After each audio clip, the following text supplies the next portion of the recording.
One of the things that's helpful for making distinctions is to recognize that when we read of law, it means law in different ways of conceptuality. Law qua covenant, the law as the covenant. Well, in that sense, Christians are not under the old covenant. Period. It's gone. Done. Law qua commandment. Well, if we're under the new covenant, and some of the commandments in the new covenant are the same as under the old covenant, then you've got to ask what is the nature of the relationships between the two covenants. So Paul can say, let each be fully persuaded in his own mind when it comes to one day regards another above another, one day above another regards all days are the same.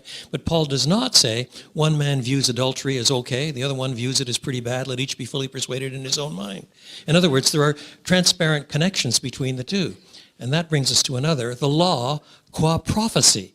Law sometimes has a prophetic foretelling element to it. So when Jesus says that he has not come to abolish the law but to fulfill it, that verb to fulfill is used 23 times in Matthew's gospel and always in a prophetic fulfillment context. The law points forward to something.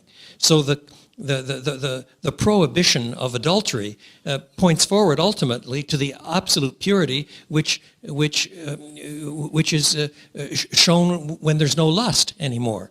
That's not merely a moral connection, it's a prophetic connection. In other words, law can mean a lot of different things, and the way one submits to the Ten Commandments is not because it's part of the Old Covenant, and it's not because it's the laws run indistinguishably from the Old Testament to the New, but precisely because they do point forward to the perfect righteousness that is exhibited under the fulfillment statutes of the New Covenant.